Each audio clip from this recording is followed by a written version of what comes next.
Hey y'all, what's going on? It's me, Kevin, with IMUNE Cook. Well, it is a brand new year and we are off to an amazing start. And I know that you've got to be just as anxious and excited as I am to get right into some healthy eating. And let me tell you, I've been working on some recipes, been researching and experimenting in the kitchen, and I cannot wait to share them with all of you. Before we jump right into sharing some of the recipes, I want to take some time to share with you some info and ideas that I believe could really help you to really take hold of your healthy eating journey and also help you to accomplish some of your fitness goals this year. So today, I am kicking off a 4-part series on jump-starting your healthy eating plan. And part 1 is today. It's all about kitchen essentials and a kitchen tour. So I'm gonna take you through my kitchen. I'm gonna show you some of the stuff that's right here behind me. I'm gonna open up my fridge and you can inspect what I got in there. I'm gonna show you some of the seasonings and spices that I just love to use. And also, I'm gonna recommend some of the basic tools that I use on a weekly basis that you will need to get started with your healthy eating plan. We have a lot of info to share today, so be sure that you check out fitmencook.com by clicking the link below. Para la gente que habla español, por favor, haz clic en el enlace abajo para conseguir toda la info que voy a compartir. Está escrito en español en mi página de web fitmencook.com. Puedes tener toda la info, todos los productos y las marcas que a mí me gusta usar. Y también no te olvides compartir este video y las ideas con tu familia, con tus amigos y con los demás para que todos nosotros sigamos una vida más sana y más impresionante en 2015. Now, if you got your notepad ready, then let's get started. So this step right here was one of the most important steps that I ever took in my healthy eating journey. Doing this really helped me to embrace the lifestyle and made it much easier to follow. And I can guarantee that if you do this next step, that your journey will be a lot more easier to embrace and easier to follow. So the first step is clean out your fridge. Oftentimes there is so much clutter in the fridge. And with a whole bunch of clutter, how can we really focus on our goals? Especially if there's other things on there that will derail our healthy eating plan. So here is a look into my fridge. On the top shelf, I've got my liquid egg whites. Then I've got some coconut milk. I like to drink either coconut milk or almond milk. I've got some strawberries, some watermelon, pineapple, and then on top here I've got berries. You can purchase containers like this from the Container Store or from a Walmart or Target. You'll notice that it is an airtight container and it will help to preserve the freshness. Did you hear that sound? You hear that? It's getting all the air out. And it will help to preserve the freshness of your fruit much longer. And I've got some Greek yogurt, which y'all know that I eat Greek yogurt by the pound. Oh, and this is some homemade salad dressing I made. I like doing stuff like this to kind of spice up my diet a little bit and to keep things interesting, and also to expand my knowledge of different seasonings and foods. This is a homemade ranch dressing that I made. It's really good, by the way. I think it's really good. In this drawer here, I've got some vegetables and some fruits. Stuff that I don't cut up and put into the containers, I'll put into this drawer. Down here I have my hydration station. So got some bottled water here. I like to drink Essentia. It tastes really good. It's got a really fresh taste to it, and it's pumped with tons of electrolytes. So y'all know that I love sparkling water. So I've got a couple of bottles of sparkling water here in the fridge that I like to keep with me because it gives me the soda, the soda feel without all the soda sugar and soda calories. One thing I started to do a few months back is to flavor my green tea. Now, I love drinking green tea, but I think that sometimes the flavors and taste can get kind of boring. So what I did was first I would boil the green tea and then I would chill it. And I'd put it into bottles like this and put these into the fridge. And then each bottle would be a different flavor. This particular green tea has freshly squeezed lemon juice and some peppermint spirit extract. So I went up to my local health and food store and I found a whole bunch of these different herbal supplements. And I've been using them like crazy over the past couple months, and peppermint by far is my favorite one, and I've been adding it to water, to my teas, to my smoothies, and beyond just really enhancing the flavor, it also has medicinal properties. Try it out, try adding just a couple drops into your water or to your tea and see if you may like it too. For me, it was a great hack to go ahead and add to my diet to keep it interesting and to keep my fluid intake pretty high. And here on the bottom shelf, I've got my uncooked proteins. I've got some chicken, and I also have some flank steak. Now the chicken is individually wrapped inside of this packaging, so I'm not as concerned with the steak being on top of the chicken right now. And then in this drawer here, I just have all the greens that I like to use for salads. The most important takeaway here is that your fridge does not have to be perfect by all means. Mine's not perfect at all, but it is in some sense very organized. Your fridge should look like where you're going. It should complement your health and fitness goals. And the more organization that you can add to your fridge, the more healthy food that you can pump into your fridge, the more natural ingredients that you can pump into your fridge, then the easier it is for you to embrace this healthy lifestyle. So now that the fridge is cleaned out, we gotta get started cooking. And so what do you need to get started cooking? You need some utensils. So here are the top utensils that I use on a weekly basis. First thing on your list should be a non-stick skillet. Now there are several types out there, but I have found the most success with the ceramic coated non-stick skillets. Now it's really important that you get this type of skillet or a non-stick skillet because it allows you to cook with virtually zero oil whatsoever. So you can cook your proteins and your veggies and the other sauces and things like that without having to use a whole bunch of oil or using no oil at all, because the food will not stick to it. And this is really important if you're trying to reduce the amount of calories or cut the amount of fat in your diet. So be sure that you go out and you get yourself a good non-stick skillet. Next tool is the mandolin. I love this tool and I use it weekly. This is a great tool if you're trying to cook food in bulk. If you are trying to do some stuff for meal prep and you want to cut up your veggies or cut up some potatoes or whatnot, this is a great tool to use. It keeps all the cuts uniform. You can measure out your food that way as well.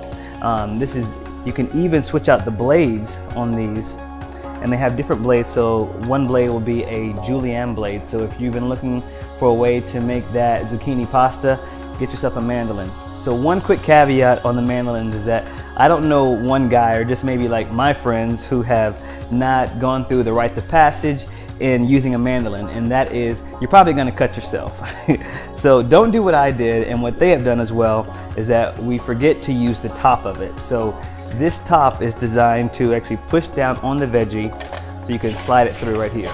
But I know that sometimes we can be pretty impatient and we want to just hurry up, and so we do it by hand, and you will end up slicing your hand, and I have got some war wounds to go ahead and prove it to you. Next tool would be a really sharp knife. So knives are really important for cutting up your proteins, your fruits, your veggies, your potatoes, and other things like that. And you really need a sharp knife to be able to do that. Sometimes whenever you use a dull knife, you'll end up massacring whatever it is that you're cutting. Now, I've had a lot of success with the ceramic knives. I find them to be like really strong, but also things don't stick to them whenever I'm cutting. Next tool is a food scale. Now, food scales are particularly important if you're into bodybuilding and you really got to have exact portions and measurements of your meals, or if you're really trying to work on your portion control. You can measure anything from like your proteins and your veggies and your starches, and even to a scoop of protein powder or a scoop of peanut butter, if you want to get down to the exact measurement to know exactly what you're putting into your body. So a food scale is a great quality investment. So the next tool that you will need in your arsenal would be some great containers. Now, I get tons of questions about the different containers that I use, so I'm going to walk you through some of the ones that I have. So this one is this is by Gladware. This is a pretty inexpensive one. I think you can get like about 5 of these for $3 from your local grocery store or from a Walmart or Target. These are great if you are cooking meals in bulk, and what I mean by that is if you have about 6 or 7 meals per day that you have to eat because you're a training athlete or you're a bodybuilder or you have really like aggressive goals that require you to eat constantly, then I would recommend investing in these. These are BPA free, they're really inexpensive, and you can toss these away after a couple of uses without tossing away too much of your budget as well, because again, they're about $3 for a box of 5 of them, so they're pretty inexpensive. The brand that I really enjoy is the Sistema brand. I've got 2 different kinds here that I use frequently. So I have the larger kind and then I have the smaller kind. So this larger one is about, 21 ounces. They are BPA free, and what I like most about them is that they snap open and snap close. So that way the food is always airtight and it's sealed. And also it has this rubber ring around the top of it, so that way you can make sure that everything is airtight. And if you have liquids in here and you put them in a bag and it snap closed, they're not going to spill out into your bag. So these are great solutions. So this is a larger one. This is 21 ounces, and here is a smaller one. This one is 12 ounces. Again, has the same functionality. They snap open. It has the rubber ring around there to keep it airtight and to keep liquid from seeping out of it, and they snap shut.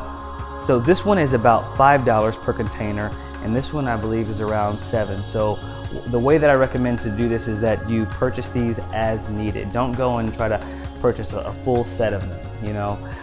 Purchase them as your meals begin to grow and you need a lot more containers to store your meals. Now, one of the best tools that I recommend that you have in your kitchen is a good quality blender. Now, I'm pretty hard on blenders because I use them frequently, so I can go through a blender in a matter of a few months. And at one point last year, I went through 2 blenders. And so I say that because I really recommend that you save up your money and you buy yourself a good quality blender that's going to last you a long time. I had the Vitamix S30. The reason why I like this one, it is small, it's compact, and it's really powerful. I want you to also think beyond a blender in terms of just like a smoothie, that you can make sauces with these, you can make soups, you can make your own seasonings, you can make batter. So there are tons of applications for you to be able to use a blender. So it is a good investment, and I think that if you are going to spend some money, make sure that you buy a quality blender that you can use over time. And one of the final tools that I really believe that you should have in your kitchen to start this year off right would be a baking sheet. Now, you've seen these plenty of times in stores, you've seen them in my videos, but a baking sheet is very useful for you to be able to cook food and to bake food. Also, this is good if you are doing meal prep and you're looking to cook food in bulk. You can put all your proteins here and you can season them differently, and you can bake this in the oven. You can even roast some veggies, you can roast some potatoes on here. So you need to get yourself a really good baking pan. So this is my favorite part of the kitchen. This is my snack station. So if you know anything about me, I've got some really aggressive hanger problems at times whenever I'm hungry. It's hunger plus anger. So first off, these canisters. I purchased these canisters from Walmart. They're about $3 to $5 depending on the size. And I like them because they're airtight containers and they're stackable. Now, what I'll say about purchasing things like this is that you don't want to do it at one time. It's going to be super expensive. And so my philosophy is that whenever I go out like grocery shopping, I'll buy one extra wild card item, right? So over time, I would buy like an extra seed or a nut, and I would add to my collections. Got some chia seeds here, some flax seeds, pepitas, and some sunflowers. I like to toss these into salads and even in baking recipes. They're really great. Walnuts, some pecans, some shaved almonds, which I love to kind of sprinkle on top of some of the recipes and salads, and some macadamia nuts. Pistachios, some almonds, some pine nuts. These are banging. They're really expensive, so these are like my treat snacks right there. Some granola, and then one of my favorite breakfast foods is brown rice farina. Wasabi peas, some dried cranberry, some dried blueberries, and some pita chips and pretzel chips. Here on the bottom shelf, I got some beet chips, dried papaya, and dried mango. And then, of course, I got my old faithful quinoa. So here are the 3 main oils that I love to cook with. Got safflower oil, olive oil, and then coconut oil. So across the board, I like to use the spray oil over the oils that you can pour. It's a personal preference for me. I don't like my food to be really heavy with a whole bunch of grease and stuff, so I prefer to use a spray. Coconut oil is my go-to oil that I just love to cook with on a daily basis. I love the flavors of it. It's very light. And I also feel energized after having coconut oil, which is one of the main reasons why I switched to this one over the olive oil. So safflower oil is a pretty interesting oil that I came across, and I was doing some research into bodybuilding, and I was looking for a way to increase my fats. Packed with tons of benefits for skin health, for hair health. It's packed with omega-6 fatty acids, which studies have shown help out with the fat burning process, and it's also good to help to manage your blood sugar. But like besides that, it's got a mild flavor, so it's pretty easy to incorporate it into recipes. It actually burns really well at high heat, so you can fry with it, but again, we're not trying to do no frying stuff this year. We're trying to change our healthy eating habits. So again, my choices for cooking oils would be coconut oil, safflower oil, and then olive oil. So the next topic is going to be spices and seasonings. Now, here's where I keep all my spices and seasonings. It's organized chaos, so I'm going to bring these down here, and I'm going to give you the top seasonings for you to get started in your diet. So for the sodium piece, I've got the sea salt and I've got the Himalayan pink salt. I haven't noticed a huge difference in terms of flavors. I think the pink salt is a little bit more faint than the regular sea salt, but again, just get sea salt because you want to be able to cut out a lot of the table salt, which is pretty refined salt in your diet. Ground black pepper, some Italian seasoning, you can never go wrong with this one. Smoked paprika is one of my favorite seasonings to add to my diet and to my repertoire. It gives your food a nice smoky, chipotle, Southwest flavor. It's great on poultry, on some veggies. Oh, it's really great in burgers. This really helps to give your burger like that nice smoky grilled flavor without going outside and firing up the grill. So that's why I really love smoked paprika. So ground cumin, I love this seasoning. This is a great one to add to your diet and I highly recommend that you do. And besides adding just a really great flavor to dishes, it's also got some amazing health benefits too. So it's loaded with some iron, which is great for women and for growing children. It's good for digestion. It's been linked to help out with that process. It also has anti-carcinogenic properties, which has been linked to cancer prevention. So all around, I just love this seasoning. Now, again, use it carefully because it does have a strong flavor and it can overpower your dishes. But if you're making like hummus or some soups or some chilies or some chicken, you are good to go with some cumin. Cayenne pepper and then the red pepper. Now I have a preference. I actually like the cayenne pepper over the red pepper because I don't like the texture of red pepper in my mouth. I don't like all the flakes, but I do like the spiciness that this cayenne pepper brings. It adds a lot of flavor to your dishes and also a lot of heat to your dishes. So of course you don't want to use too much of it, especially if you're trying to cook a dish for your family and you have small children and they may not like all the spices. I've got ground cinnamon. You can never go wrong with this. Cinnamon is one of the best things you can actually add to your diet. It even helps to cut out some of your sugar cravings. Allspice is a great spice to add to your diet. Now here's my one caveat about allspice because I love the smell of it. It smells like that gingerbread cookie smell around Christmas time. So when I first started to bake, I actually used a whole bunch of this in one of my pancake recipes because I was like, oh yeah, it's gonna taste like gingerbread cookies. I tell you what, allspice is very, very powerful, and I learned the hard way because I could barely choke those pancakes down. Just be careful about how much allspice you use in your recipes because it does have a really strong flavor and it can tend to overpower your dish. Now you may be wondering what I think about Mrs. Dash and some other multi-purpose seasonings that actually come together and they're already packaged. I think those are absolutely fine. One thing that I would advise you to do though, it would be to get the low sodium or the zero sodium kind so you can use your own sea salt and your Bragg's to season it to taste. And the reason is a lot of those packaged salts come with refined salts, and so you're not getting some of the health benefits that you would if you were to use a sea salt. Plus you can better control the amount of sodium in your diet if you know what you're putting into it. Here is the other part of my kitchen, and this is what I call my hydration station. I am a huge green tea drinker and just tea drinker in general just because I like the taste of it. I like the antioxidants and some of the vitamins that it can provide, so I try to get different types of it. Here is a tea that I actually found a couple months ago and I absolutely love. I'm not even sure who this company is, but they're called Tiesta Tea, and they've got several different types of tea out there, and this is a black tea and mate mix, but it's the most fragrant tea I've ever tasted before, and it gives me a ton of energy. So I love to drink this tea in the morning time. I started to buy so many boxes of them that they were just kind of stacked up everywhere and just created a lot of clutter in my kitchen. So I was able to find this box. I think I purchased this from the Container Store, and it's basically a little box that holds all of my teas. And so I've got different varieties here that I use. So there are some here that are decaf and some that are caffeinated, depending on what I want. But this was a great storage saver for me. So here on the bottom, I have a lot of my superfoods. I really wasn't into superfoods when I first started out, but after I started taking them, after a couple months, I've noticed a huge difference in terms of like energy and stamina and recovery. So check out their website. They have tons of different kinds on there. My favorite ones that I recommend, especially if you're an active male, would be the spirulina. I like this one a lot. And then one of my favorite ones is maca. Maca is really good for energy and for endurance. It's also been proven to increase the sexual desire in both men and women. So if you're, around that time and you need a little bit of help, just sprinkle some of this on your food or her food, and then you're good to go. But maca powder is really good. It's got a slight sweet caramel flavor to it, so I like to add this into some of my teas. Definitely great in smoothies. So if you're looking for a way to sweeten up your tea, because I recognize that some teas have really strong flavors and they can be kind of bitter, so a little bit of sweetness can go a long way.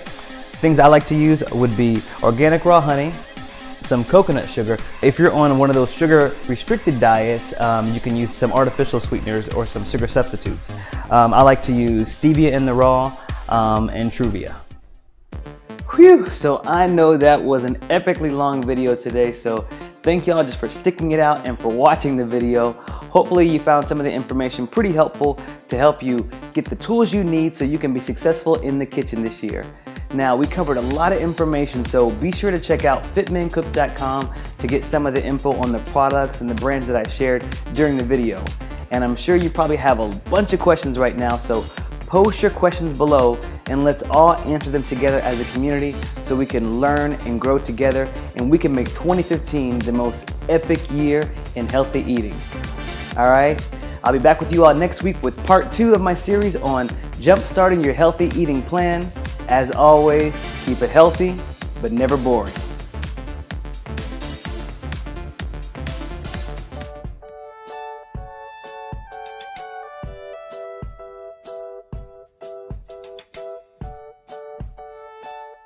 Hey everyone, it's Joanna here. This is a requested video from quite a number of you asking me how is it possible to live healthy on a really tight budget. Well, let me tell you first of all that it is very possible, and I am just like most of you, I am living on a budget myself. You might need to do a little bit more planning, a little bit more research, but with all this work put into it, it will be worth it and you will be able to live healthy and also to lose weight if that is your goal. So I'm going to share with you my top 20 tips on how to eat healthy on a tight budget. The first tip, as you can see from my groceries here, is to forget about brand.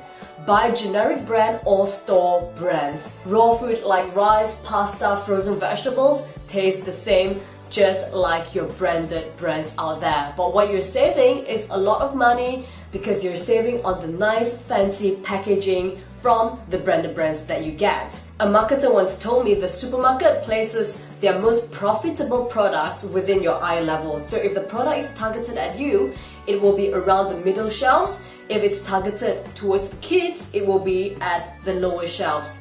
Value products with less fancy packaging are always placed right at the bottom of the shelves. So when you're in the supermarket, look right down. You'll still find what you want, equally good quality, but it costs way less with less fancy packaging. The second tip is to buy reduced item or items which are on sales. So if you are really on a tight budget, most supermarkets will reduce items which are almost expiring, sometimes even up to 90%. So go to the supermarket later at night when they're almost shutting and you will find lots of reduced items and also items on sales. Another example is I got these organic canned tomatoes for 50% discount. Usually they would cost a lot more, but because this item is currently on sales, I would buy them and stock them up. So be wise, be smart, do some research, do your shopping and see what items are on sales which are healthy and you can have them as part of your daily meals. This then leads on to my third point, which is to buy in bulks. So if you know there's a certain product that you like and it's on sales, whether it's half price or whether it's buy one free one, why not buy them in bulks and store them up because you know that you will eat them. So I've bought these tomatoes, which was 50%. I got 2 jars of raspberry jam, which was buy one free one. Same thing, buy in bulks, stock them up, and also buy in larger quantities because they always cost less. So oats, something that is really cheap, is so cheap, and we eat them a lot. So buy them in large quantity, it will last you for a long time and it will save you lots of money as well. And the fourth tip is something I apply a lot, which is to buy frozen vegetables. I know it's not applicable in Asia because you don't have frozen vegetables, but if you're in the Western country, buy frozen vegetables. They are so much more cheaper and they last you for months.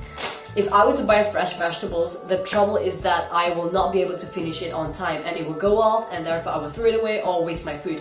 Therefore, I prefer buying frozen vegetables because it's much cheaper, it lasts you a long time, and you are still getting all the nutrients in it. You're not losing any nutrients. The vegetables are picked and then frozen at its peak ripeness. So frozen vegetables still holds and contains all of its nutrients. And you will see that I always use frozen vegetables in my recipes. Which lead on to my fifth tip is to pack on vegetables. In comparison to meat, vegetables are so much more cheaper. And they are large in quantity. So why not pack your meals with lots of vegetables? First thing, they will save you money. Second thing, they will trim down your waistline, and that is what we want. So choose to load your meals with lots of vegetables because they will keep you satisfied and they will help you to lose weight at the same time. And the next tip is to buy cheap protein. We need protein, of course we need protein, but do we always need expensive protein? Not in my case, because my favorite proteins are eggs. They're absolutely cheap, packed with protein. Chicken fillet, much cheaper compared to red meats. Same thing, packed with protein, and that's what you need in order to lose weight, eat healthy. And also fish. I know these are salmons, they are more expensive, but you don't have to buy salmons. Buy any other fish which costs less in your country. Depending on where you live, there will always be proteins that cost less. So buy cheap protein, pack your meals with these proteins. They are really good for your body, and treat yourself occasionally to red meats or proteins that cost more money. Tip number 7 is the most important tip to help you to lose weight, which is to buy whole food and not processed food. Think about it, most time processed food are not cheap. Whole food are always much cheaper. For example, this chicken breast would cost me £4. In comparison, if I were to buy chicken nuggets, I would get very little quantity filled with salt and processed ingredients, and that would cost me maybe £2.50, and that would not even satisfy me. So choose to buy whole food where you're in control of the ingredients and you can prep the meal based on how you like it. Processed food are not cheap and they're not good for your health, so why waste your money on processed food if you know you can get cheaper and better quality food when you buy whole food? The next tip is something not many people will agree with me, but when you're living on a budget, forget about organic. Just go basic. Of course, it would be great if we all can afford organic food because they taste much better and they are much healthier for you. But hey, when you're living on a budget, you know what? You gotta go basic. For instance, frozen and basic. What I got here is a pack of frozen and basic berry mix. You know what? It makes me great smoothie. It's much cheaper than organic berries, and I am still getting the nutrients and the health benefits from it. So really go basic. These tomatoes are basic, they're not organic. So what you have to make sure is that you wash them thoroughly and soak them for at least 30 minutes before using them. And eggs, I buy caged eggs. Sorry chickens, I don't buy free-range eggs because caged eggs cost so much more less, and my focus here is to get protein out of it. So unfortunately at this moment I can't buy free-range eggs. So when you're on a budget, just think basic food. What do you want? The protein out of it, that's what you need. Or the vegetables consumption, that's what you need. Eventually, if you can afford it, of course, by all means go organic. But for now, keep it to basic.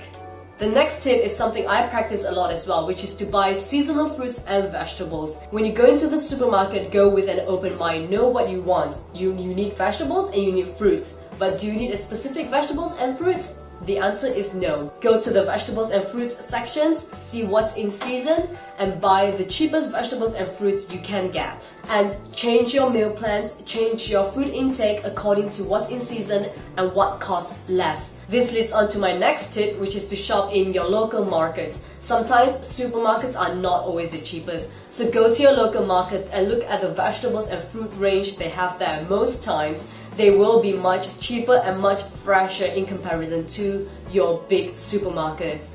And sometimes they have reduced items which they sell in bulks. For example, bananas. I love bananas, and whenever it's on reduce because it's going off soon, I will buy them in bulks. What I'll do is to slice them up and freeze them up and use them later on. That's another way to shop smart and cheap as well.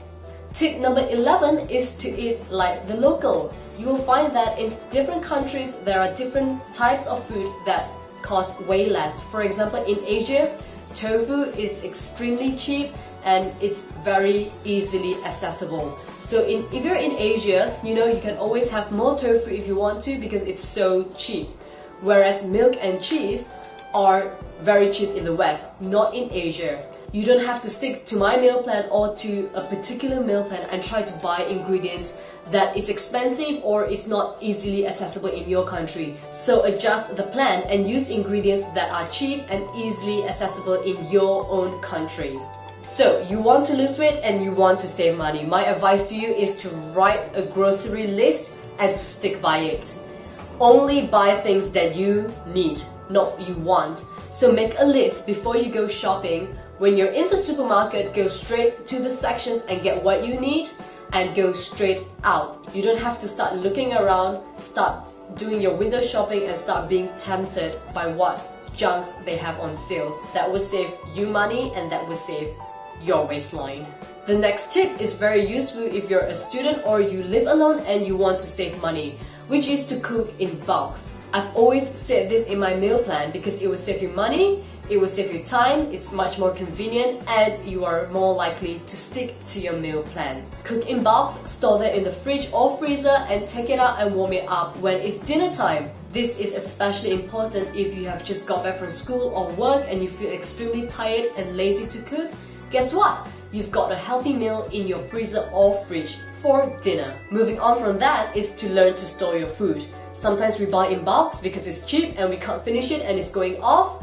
And so we need to learn how to store our food. For example, what I have here is my mashed up avocado.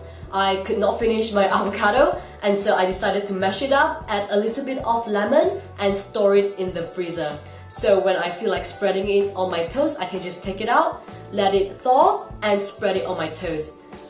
Like I say, most food can be stored in the freezer. Just do your research online and see what you can do and how you can store it. Even milks, you can even store milks in the freezer. So just do a little bit of extra homework and see how you can store your food instead of throwing it away. When it comes to preparing meals, saving money and eating healthy, this is my tip, which is to keep it simple. Simple meals are healthy meals. Don't make complicated meals. It takes way too long, it costs too much, it's too complicated, and why the hassle? So just pick simple meals which is good for your body, good for your tummy, which costs less, and just keep your meals simple and delicious. So that's something I practice a lot. Keep your meals simple with minimal ingredients. Pick several ingredients that you like. These are all my favorite ingredients and consume them most of the week. Keep your meals simple, that way you will live much healthier as well. Of course, by all means, if you feel like experimenting with new dishes, you can always do that when you have the time, over the weekends, or even when you have some extra cash. My next tip is to cut your junks out completely. Think about it, which is cheaper? Soda drinks or free water? Biscuits, which always cost about £1.50 to £2, or would you rather buy nuts? Same price, but which is healthier? I would go for nuts. The truth is, those extra money that you spend on buying junks every month can either be saved or you can swap them for healthier, much healthier alternatives. So just completely cut out your junks. It will help you to save money and it will help you to look your best. The next tip is something everyone should take advantage of. Discount cards, coupons, cards that collects points, use them. For example, what I got here is a Tesco Club card. Every time I spend, I get points, and therefore, points turns into coupons, and coupons turn into money saving. And I've also got my Nectar card. Take advantage of these cards. Apply for one. If you don't have one, they will not cost you a single cent. Instead, they will be saving you lots of money in a year and many years to come. Next point, please don't ever buy water. I know there are people out there who buy water and it costs money over time, especially when you have to drink so much of water a day. Stop buying water if you're one of those people who buy water. Invest in one of these filters and start saving money. My second last point is quantity doesn't always equal quality. Sometimes when people shop for food, they always want to buy large quantity because they think I'm getting value for my money. But it doesn't always equal quality. For example, if you were to buy wholemeal bread, it will cost more in comparison to white bread, but wholemeal bread will fill you up for a much longer period of time. Therefore, what you're getting out of it is not only lots of health benefits, but you will also consume less. In comparison to white bread, it will leave you hungry very quickly. Therefore, you end up consuming more, not good for your health, and it will only lead to weight gain and also more money being spent. So just remember that quantity doesn't always equal quality. See what kind of food fills you up even more and what kind of food is healthier for you. Last but not least, my last point. Everybody knows brown rice is much healthier for you, but it costs way more than your normal white rice. So as you can see, I don't just buy brown rice, I buy white rice as well. What you can do is, instead of only consuming white rice, I want to get the health benefit from my brown rice as well. So what I tend to do when I cook is to mix them up. This will help me to save money because I'm buying white rice, but I am also getting the benefits from my brown rice. Plus, this is also a good way to introduce brown rice into your diet because not many people like brown rice. So mix it up. If you can't afford this, but you can afford this, why not try to mix it up? And therefore you're getting the health benefits and you're also saving lots of money. So these are my personal tips to eat healthy and to live on a budget. Because I am just like you, I am living on a budget myself. Therefore you will notice that in my meal plans, I don't usually use organic food at all. Apply these tips, plan a little bit ahead in regards to the healthy food you need and match that with your budget. You will be able to live healthy, eat healthy, lose weight, look good and feel good. For new fitness, food and motivational videos, please like, share and subscribe to my YouTube channel and website. Do follow me on Facebook, Instagram and Twitter to stay connected with me. Thanks guys!